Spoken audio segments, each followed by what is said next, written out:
చెర్లపల్లి, నాచారం, మల్లాపూరు, కాటేదాను, బాల్నగరు, జీడిమెట్ల, పాశమైలారం, పటాన్చెరు చుట్టూతా బోలెడన్ని పారిశ్రామిక వాడలు ఉన్నాయి. ఇప్పుడు ఏమైంది, ఆ వాడలు పెట్టినప్పుడేమో ఊరవతలు ఉండే, కానీ తర్వాత హైదరాబాద్ వెరుక్కుంటూ పోయింది, అవన్నీ ఊరు మధ్యలోకి వచ్చినాయి. ఊరు మధ్యలోకి వచ్చేవారికి ఏమైంది, ఒక్కొక్క భూమి ఒక్కొక్క ఎకరం బాగా కాస్ట్లీ అయిపోయింది. వాళ్ళందరికీ ఇచ్చిన భూములు ప్రభుత్వమే ఇచ్చింది, చాలా తక్కువకు. రైతుల కాడనో లేకపోతే ప్రభుత్వ భూమిలో ₹1,00,00,000 ఉన్న భూమిని 10 లక్షలకే ఆ రోజు వాళ్ళకి కట్టబెట్టినాం. ఇవాళ రేవంత్ రెడ్డి గారి నిర్ణయం ఏం తెలుసా, ఆయన ప్రభుత్వం నిర్ణయం 9,300 ఎకరాల భూమి, ఏది హైదరాబాద్లోని 21 పారిశ్రామిక వాడల్లో 9,300 ఎకరాల భూమి. అంటే ఒక్కొక్క ఎకరం హైదరాబాద్లో ఎక్కడ కూడా 40-50 కోట్లకు ఎక్కడ తక్కువ లేదు ఎకరం. నేను చెప్పేది ఎక్కడ కూడా 1,50,000-2 లక్షల రూపాయలకు తక్కువ లేదు గజం. అసొంటి భూమిని రేవంత్ రెడ్డి ఏమంటుండే ఎరికేనా, మీకు గిన్న ఇప్పుడు మీరు పారిశ్రామికవేత్త, మీకు ఇచ్చింది ఎందుకు ప్రభుత్వం భూమి, ఉద్యోగాలు ఇస్తామని, అట్లాగే తక్కువ ధరకు మీకు ప్రభుత్వానికి ఏమైనా ఆదాయం వస్తుందని ఇచ్చినాం.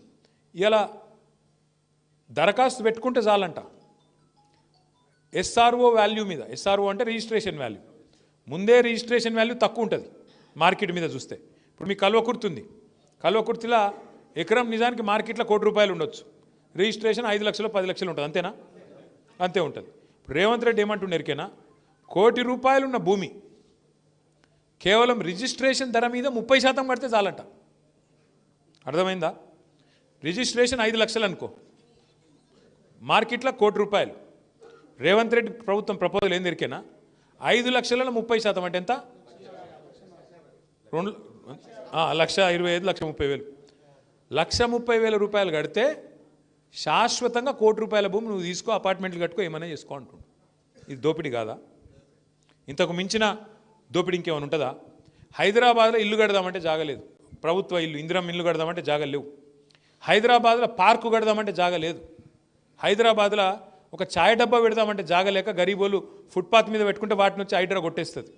హైదరాబాద్లో బొందలగడ్డకు జాగలేదు, హైదరాబాద్లో మోరీ కడదామంటే జాగలేదు, రోడ్డు విస్తరిద్దామంటే జాగలేదు. కానీ 9,300 ఎకరాలు ఆయన అత్త సొమ్ము అన్నట్టు, ఆయన అబ్బసొత్తు అన్నట్టు ఇలా రేవంత్ రెడ్డి ఈ 500-600 మంది బడాబాబులకు రాసి ఇచ్చేస్తున్నాడు.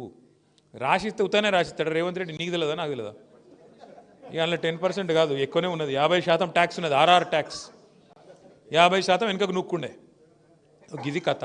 అంటే 9,300 ఎకరాలు, ఒక్కొక్క ఎకరం 50 కోట్లు, ఎంత? 4.5 లక్షల కోట్లు, 5 లక్షల కోట్ల ఆస్తి. అందులో 50% కాంగ్రెస్ వాళ్ళు దొబ్బక తినే ప్రయత్నం చేస్తాను. ఎవరి సొమ్ము ఇది? ప్రజల సొమ్ము. ప్రజల సొమ్ము, ప్రజల ఆస్తి. పారిశ్రామికవేత్తలకు ఉద్యోగాలు ఇస్తారని, పారిశ్రామికవేత్తలు రాష్ట్రానికి ఏమైనా ఆదాయం తెస్తారని ఇచ్చింది. ఇక నా ఇష్టం ఉన్నట్టు నేను అపార్ట్మెంట్లు కట్టుకుంటా, మాల్స్ కట్టుకుంటా, నీ అయ్యే సొమ్మా వాన అయ్యే సొమ్మా? అందుకే మనమేం డిమాండ్ చేస్తున్నాం, వాపస్ తీసుకో భూములు, కాదంటే బహిరంగ మార్కెట్లో వేలం పెట్టు. మీరు చూస్తున్నారు కదా పేపర్లో, ఏం రాస్తున్నారు పేపర్లో, రాయదుర్గంలో ప్రభుత్వ భూమిని వేలం పెడితే ఒక ఎకరం 177 కోట్లు. మరి 177 కోట్లకి ఇక్కడ ఎట్లుంటుంది? 2 కిలోమీటర్ల అవతల ఎకరం 3 కోట్లు ఎట్లుంటుంది? ఇది దోపిడీ కాదా? మరి ఆలోచించద్దాం మనం. సరే, రేవంత్ రెడ్డి ఇవాళ ఉంటాడు, రేపు బిక్తాడు. ఆ పైసలు, మరి ఆ ప్రభుత్వ పైసలు, ప్రజల పైసలు ఎడపోవాలి? ఒక గది ఇవాళ మన పంచాయతీ. ఇంత దోపిడీ జరుగుతుంటే కూడా మనం చర్చ పెట్టకపోతే, ఇంత దోపిడీ జరుగుతుంటే కూడా మనం మాట్లాడకపోతే చరిత్ర మనల్ని క్షమించదు. మీరు ఆలోచన చేయండి, కూకట్పల్లిలో 8,000 రూపాయల గజం దొరుకుతుందా? 8,000 రూపాయల గజం ఎవడని ఇస్తా అంటే ఇక్కడ ఉన్న వాళ్ళందరూ లైన్ పోయి కట్టుకొని కొనుక్కుంటారు కాదా? కడతాలనే లక్ష్యం ఉందట. మరి కూకట్పల్లిలో 8,000 రూపాయల గజం అమ్ముతుండే ఇలా రేవంత్ రెడ్డి. ఎవరికి? మనకు అమ్ముతలేడు, ప్రజలకు అమ్ముతలేడు. బడా బడా పారిశ్రామికవేత్తలు, ఆయన అన్నదమ్ములు, కొండలరెడ్డి, తిరుపతి రెడ్డి, కృష్ణారెడ్డి, ఇంకెవరున్నారు వాళ్ళ అన్నదమ్ములు, ఇక పేర్లు ఎందుకు తినాక కానీ, వాళ్ళందరూ కలిసి గుంపై ఇవాళ వెనకకెళ్ళి రాయించుకొని వేరే వాళ్ళ పేర్ల మీద అగ్రిమెంట్లు పెట్టి దొంగతనం చేసి మొత్తం 9,300 ఎకరాలు దొబ్బేసే ప్రయత్నంలో ఉన్నాడు. ఆయన ముఖ్యమంత్రి పని చేస్తలేడు, రియల్ ఎస్టేట్ బ్రోకర్ పనే చేస్తాడు. ఉన్నమాట చెప్తున్నాడు. మీ దగ్గర కూడా ఏమేం చేస్తున్నాడో, 4th సిటీ, అట్లాగే పక్కన RRR, ఇటుదిప్పుడు అటుదిప్పుడు, మీకు తెలియదా? తెలుసు తెలుసు. ఇయ్యమంటే కొట్లాడాలి, గట్లెట్లనే ఇయ్యమంటే కుదరదు. కానీ కొట్లాడితే ఇగో అన్న సింపుల్ ముచ్చట, తెలంగాణ పైరవి చేస్తే వచ్చినదే ఈ బలగొడతాం నా కొడకాని కాంగ్రెస్ని గట్టిగా గల్లబట్టుకుంటే వచ్చి ఉత్తగానే వస్తుంది. అందుకే అంటున్నా మీకు కూడా తెగువ